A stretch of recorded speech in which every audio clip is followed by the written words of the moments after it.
बिस्मिल्लाहिर्रहमानिर्रहीम। अस्सलाम वालेकुम नाज़रीन, आप यूट्यूब चैनल देख रहे हैं। मैं इमरान खान हूँ। सबसे पहले हम बात करते हैं कल जो चारसद्दा में जलसा किया सुहेल अफरीदी ने, और उसकी वजह से ज़रूर एक प्रेशर आया पाकिस्तान की एस्टेब्लिशमेंट पे और हुकूमत पे।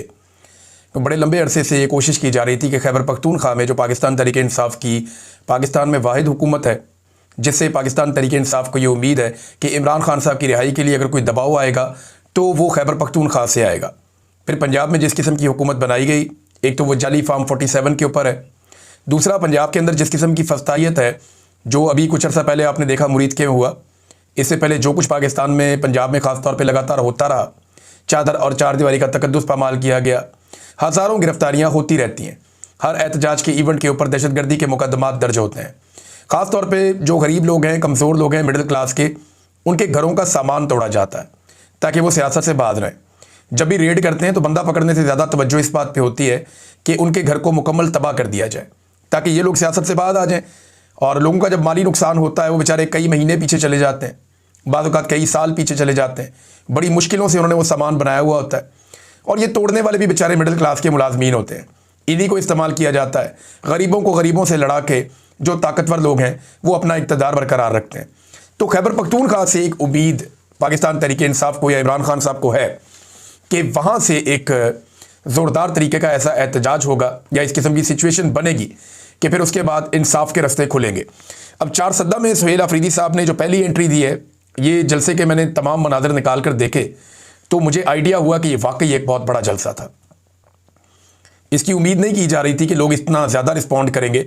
मैं ये सोच रहा था, जब इनिशियली मैंने इसके विजुअल देखे, कुछ डिजिटल प्लेटफॉर्म्स जो एस्टेब्लिशमेंट ने लॉन्च किए, उन्होंने इसके ऊपर काफ़ी प्रोपेगेंडा भी किया कि जनाब कुछ भी नहीं है, वहाँ पे अवाम नहीं आई, और शुरू में ऐसा दिखाई दे रहा था। लेकिन उसके बाद जब लोग निकले और लोग वहाँ पहुँचे तो इसका मतलब यह है कि लोगों की उम्मीद टूटी नहीं है, बल्कि उन्हें एक नई उम्मीद लगी है। और अब एक नया एहतजाजी रद्द अमल शुरू होगा, एक नई मनसूबाबंदी शुरू होगी जो एक तहरीक की शक्ल इख्तियार कर सकती है आने वाले दिनों में। तहरीक इंसाफ का इस मरतबा जो एक हिकमत अमली होगी एहतजाज करने के लिए, या अगर इस्लामाबाद उनको जाना भी है तो वो डिफरेंट होगी, और वो आपको आने वाले दिनों में पता चलेगी। वो उसके ऊपर लगातार बातचीत कर रहे हैं, तमाम ऑप्शंस पे गौर कर रहे हैं। तहरीक लब्बैक से एक गलती हुई, और यही गलती पाकिस्तान तहरीक इंसाफ से भी कुछ हद तक हुई थी 26 नवंबर को। हालांकि तहरीक इंसाफ के लोगों पे गोलियां चल रही थी, इसके बावजूद उन्होंने वीडियोस बनाई, उन्होंने स्नाइपर्स दिखाए, उन्होंने दिखाया कि किस तरीके से लोगों को गोलियां लग रही हैं। उन्होंने ज़ख्मियों की और जो शहीद होने वाले लोग हैं उनकी भी वीडियोस बनाई। लेकिन जब रात को लाइट चली गई तो उसके बाद फिर वो कुछ बना नहीं पाए, कुछ दिखा नहीं पाए। और तहरीक लब्बैक का कत्लेआम जो है वो क्योंकि दिन की रोशनी में हो रहा था, फजर की नमाज के बाद लोगों ने अज़ानें दी, उसके बाद ये कत्लेआम शुरू हुआ था। अब उसमें कितने लोग मारे गए, इसमें अलग अलग किस्म की सबकी अपनी राय है। कुछ लोग तो तादाद बहुत ज़्यादा बताते हैं, जो कम बताते हैं न्यूट्रल सोर्सेज वो भी इतनी कम नहीं बताते, वो भी दर्जनों की बात करते हैं। जबकि जो हुकूमत है वो चंद लाशों से ज़्यादा कोई मानती नहीं है। हुकूमत का अपना एक मौक़िफ़ होता है, वो हमेशा चीज़ों को डाउन करने की कोशिश करते हैं, चाहे वो किसी की भी हुकूमत हो। लेकिन एक मुरीद के में कुछ तो ऐसा हुआ जिसको छुपाने की लगातार कई दिनों से कोशिश की जा रही है, और उनकी क़यादत भी दिखाई नहीं दे रही। अब ये एक ख़तरे की घंटी है जो खैबर पख्तूनख्वा में बज गई है। देखें, एक चीज़ मैं पाकिस्तान के हर पॉलिटिकल वर्कर को बताना चाहता हूँ, चाहे उसका ताल्लुक किसी भी सियासी जमात से हो। आज का जो सबसे बड़ा हथियार है वो कैमरा है। अगर आपने कैमरे में किसी फुटेज को महफूज कर लिया है तो वो इतना बड़ा हथियार है कि वो बड़े से बड़े को काबू कर लेता है, और आज नहीं तो कल वो हथियार काम आता है। अब पीटीआई के ज़ख्मी कारकुनान ने भी वीडियोस बना ली थी रात के उस पहर में, दिन के वक्त भी जब गोली चल रही थी तो उन्होंने वीडियोस बनाई थी। ये बात जिसे समझ आ गई वो आधी लड़ाई जीत जाता है।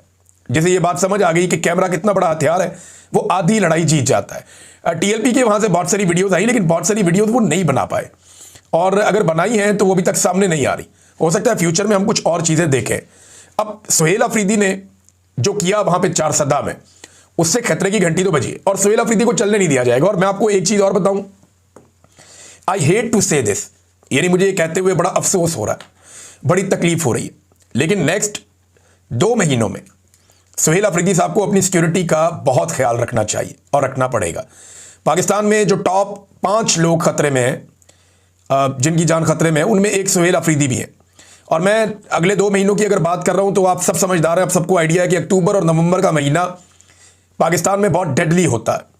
अरशद शरीफ की शहादत अक्टूबर के महीने में हुई, इमरान खान साहब पे गोलियां नवंबर के बिल्कुल शुरू में चली, और ये वो वक्त होता है जब एक आर्मी चीफ की रिटायरमेंट आ रही होती है और नया आर्मी चीफ आने की कोशिश कर रहा होता है, और पुराना आर्मी चीफ एक्सटेंशन लेने की कोशिश कर रहा होता है।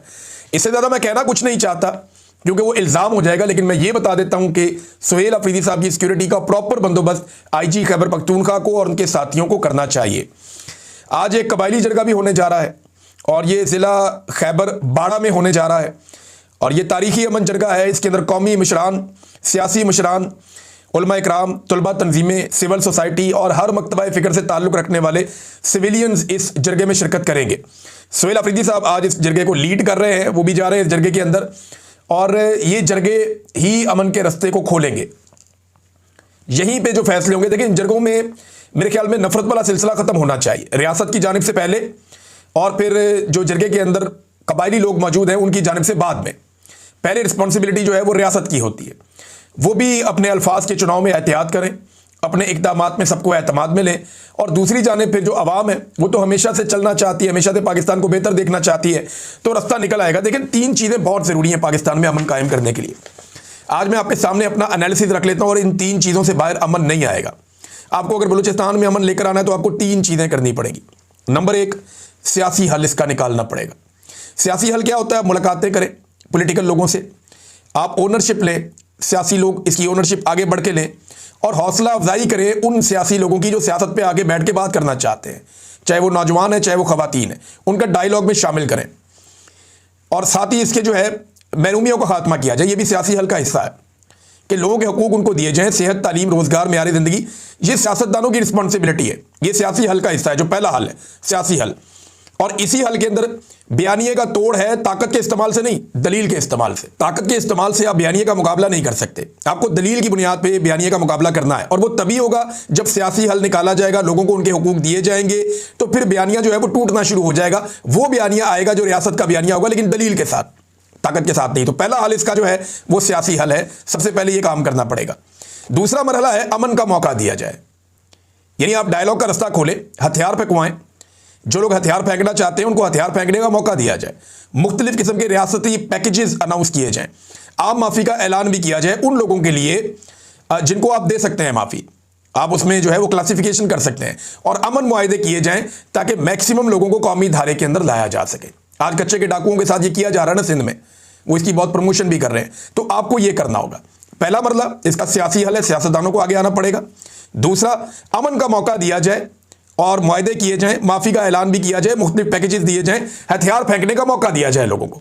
और तीसरा जो हल होता है इसका, वो रियासत की ताकत का इस्तेमाल होता है, यानी कानून की अमलदारी आपने यकीनी बनानी होती है और तमाम लोगों को जिनको गिरफ्तार करें उन्हें अदालतों में पेश करें और अदालतों के जरिए से उनको सजाएं दिलवाएं। आप यकीन करें बलूचिस्तान में ये फार्मूला आप लेकर चलें, चंद सालों में वहां पे अमन आ जाएगा, जो कई दहाइयों में नहीं आ पाया। अगर आप रातों रात करना चाहते हैं तो नहीं होगा। अब पाकिस्तान में हमारी प्रॉब्लम यह है कि क्योंकि फैसले ज़्यादातर एस्टेब्लिशमेंट के वो लोग करते हैं जो मिलिट्री एस्टेब्लिशमेंट का हिस्सा है, तो वो ताकत का इस्तेमाल करते हैं सिर्फ, यानी पहली दोनों चीज़ें छोड़ देते हैं, बातचीत छोड़ देते हैं, अमन का मौका छोड़ देते हैं, सियासी हल छोड़ देते हैं, वो सीधा आते हैं ताकत के इस्तेमाल पे। तो जब भी आप ताकत का इस्तेमाल करते हैं आपका बयानिया कमज़ोर हो जाता है, आप जबरी तौर पे इंसानों को लापता करते हैं, आपका बयानिया बिल्कुल ही ख़त्म हो जाता है। फिर जो ताज़ा खून है वो उनकी तहरीक को मिलता है, जो लोग पाकिस्तान के खिलाफ या जो लोग दहशतगर्दी के रास्ते पे चल पड़ते हैं उन्हें ताज़ा खून मिलता है। तो उन्हें ताज़ा खून ना मिले उसके लिए ज़रूरी है कि रियासत सियासी हल तलाश करे और रास्ता निकाल कर दे, दीवार के साथ किसी को ना लगाए।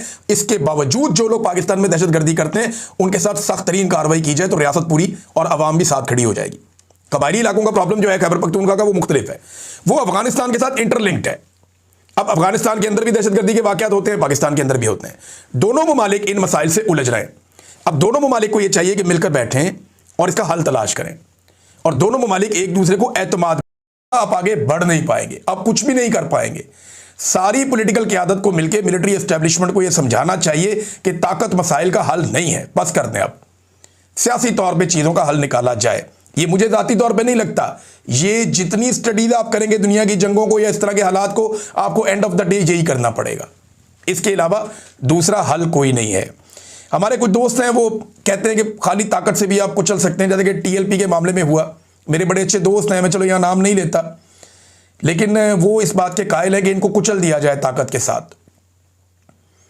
और वो बड़े दलेर लोग हैं, बड़े नरम दिल भी हैं, हमेशा उन्होंने मजलूमों के लिए आवाज़ उठाई। मैं उन तमाम लोगों को जो इस वक्त टीएलपी को मुकम्मल तौर पे कुचलने की बात कर रहे हैं, कि ताकत के इस्तेमाल से बंदे मार दिए तो कोई बात नहीं, खैर है, वो इसको कह रहे हैं ठीक है। कत्लेआम की खबरों को भी वो कहते हैं को खातर में नहीं लाते। मेरा ये मानना है कि वो लोग बहुत अच्छे हैं, हमेशा उन्होंने मजलूमों का साथ दिया, हमेशा पिसे हुए तबकात के लिए आवाज़ उठाई और उस दौर में टीएलपी के खिलाफ बोलते रहे जब किसी की बोलने की जरूरत भी नहीं थी। ये बात भी सच है। टीएलपी के ऊपर जब एस्टेब्लिशमेंट का हाथ था, जब उनकी मनमानी चल रही थी, उस वक्त बोलने की हिम्मत कर रहे थे वो लोग, ये भी मानना पड़ेगा।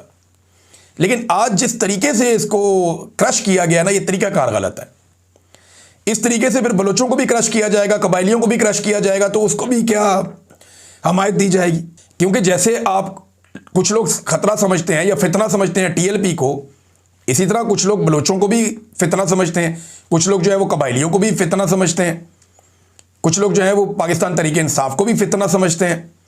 तो हर फितने को अपनी अपनी डेफिनेशन है सबकी। तो कानून इसीलिए बनता है कि हर एक को कानून के कटहरे में लाया जाए। तो मेरी ये इस्तदा है सबसे कि अगर आप कानून के जरिए से इनको ख़त्म करेंगे तो यकीन करें ये कमज़ोर भी हो जाएंगे, ख़त्म भी हो जाएंगे, इनका रास्ता भी ठीक हो जाएगा। लेकिन अगर ताकत के बलबूते पे करेंगे तो कल एक नई फौज खड़ी हो जाएगी जिसका मुकाबला करना आपके लिए मुसीबत बन जाएगी। ताकत के इस्तेमाल से चीज़ें मज़ीद ख़राब होती हैं, ठीक नहीं होती। नादरीन, अब कुछ बैनुल-अक़वामी खबरें हैं मेरे पास, मैं आपके साथ शेयर कर देता हूँ। सबसे पहले इसराइल के लिए हालात किस नहज पे जा रहे हैं, ये बहुत इंपॉर्टेंट है। इसको ज़रा डीपली मैंने स्टडी किया चीज़ों को, और बहुत सारे आर्टिकल्स और बहुत सारी बैनुल-अक़वामी चीज़ें पढ़ने के बाद अब मैं आपके सामने एक मंजरनामा पेश करने जा रहा हूँ, और मेरी दानिश में यही चीज़ें इस वक्त हो रही हैं। देखिए, अगर मुसलमान मुल्कों के साथ शर्म शेख में एक अमन मुआहिदा ना होता और अमेरिका मुसलमान मुल्कों को इसराइल के साथ एक अमन मुआहिदे पे कायल ना करता, तो याद रखें मगरबी ममालिक का दबाव इसराइल पे बहुत ज़्यादा बढ़ता जा रहा था, और मगरबी ममालिक के अंदर उनकी आवाम की जानिब से दबाव बहुत तेज़ी से बढ़ रहा था। अब इसमें ना एक तरह से आप देखें अमेरिका ने इसराइल को रेस्क्यू किया, लेकिन साथ ही मुसलमान मुल्कों को भी एक उम्मीद मिली है कि फ़लस्तीनियों का जो मुस्तकबिल है वह महफूज हो जाएगा।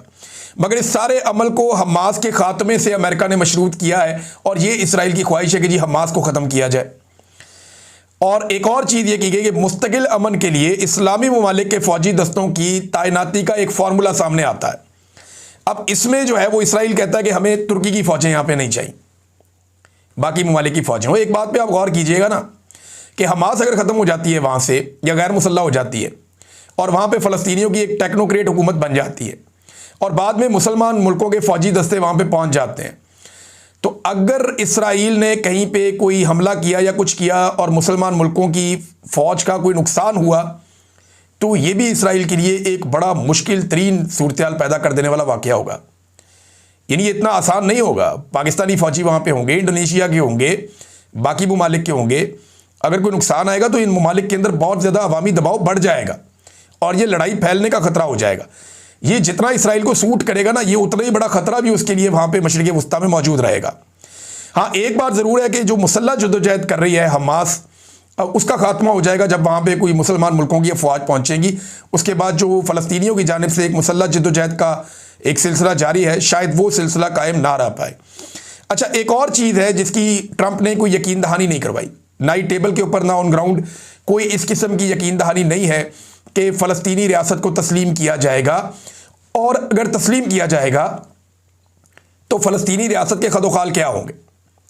देखिए, जो फ़लस्तीनियों की ख्वाहिश है, या जो अरब ममालिक बात करते हैं, वो बात करते हैं 1967 से पुरानी पोजीशन की, जो अक़वाम मुत्तहिदा में भी बात रखी जाती है कि जनाब वेस्ट बैंक जो है वो फ़लस्तीनियों का है, गाज़ा जो है वो पूरा फ़लस्तीनियों का है, यरूशलेम जो है वो इसका कैपिटल है, और गोलान हाइट्स जो हैं वो इसराइल की मलकियत नहीं है। अब अगर इस बात के ऊपर आ जाते हैं तो ये मुसलमान मुल्कों की एक बड़ी कामयाबी हो सकती है। लेकिन ग्राउंड पे या टेबल पे फ़िलहाल कोई फ़लस्तीनी रियासत हमें दिखाई नहीं दे रही, ना ही इसका कोई खाका दिया गया है। अमेरिका या अमरीकी हुक्मरानों का हमेशा झुकाव, ये तारीख़ साबित करती है कि इसराइल की जानिब रहा है, और वो चाहते हैं कि तनाज़ा ख़त्म हो जाए, और इसके लिए उन्हें ख़ित्ते के ममालिक को भी राज़ी करना पड़ेगा। तो अगर अरब ममालिक को राज़ी करना है या मुसलमान ममालिक को राज़ी करना है, तो उन्हें कम अज़ कम एक फ़लस्तीनी रियासत कायम करनी पड़ेगी। अब ये रियासत किस नौइयत की होगी, ये है वो नेगोशिएशन जो आने वाले दिनों में हो सकती है। लेकिन फ़िलहाल अब तक जितने भी अमन मुआहदे हुए या जितनी बार भी अमन लाने की कोशिश की गई, इसराइल की बमबारी ने उन तमाम कोशिशों को आज तक नाकाम किया है और हमेशा कोई ना कोई जेनोसाइड, नस्लकुशी का अमल शुरू हो जाता है, जिसकी वजह से मगरबी ममालिक में और मुसलमान ममालिक में एक रद्द अमल आता है और उस रद्द अमल के बाद चीज़ें बहुत पीछे चली जाती हैं। अगर तो इस खित्ते के अंदर अमन लेकर आना है तो एक आज़ाद और खुद मुख्तार फ़लस्तीनी रियासत कायम करनी पड़ेगी, जिसका दारुल हुकूमत जेरूशलम हो। ये मुसलमान मुल्कों का एक मौक़िफ़ है, लेकिन अभी तक ये टेबल पे नहीं है। अब्राहम अकॉर्ड जो है उसमें भी ये नहीं है। अगर अब्राहम अकॉर्ड के अंदर ये चीज़ें शामिल हो जाएं तो फिर शायद खित्ते में मुस्तकिल अमन आने का कोई रास्ता खुल जाए। एक नादरीन फटा पड़ गया है डोनाल्ड ट्रंप और पुतिन के बीच में। इन दोनों की एक मुलाकात होने जा रही थी। हंगरी का दारुल हुकूमत है बुदापेस्ट। ये बड़ा इंपॉर्टेंट एरिया है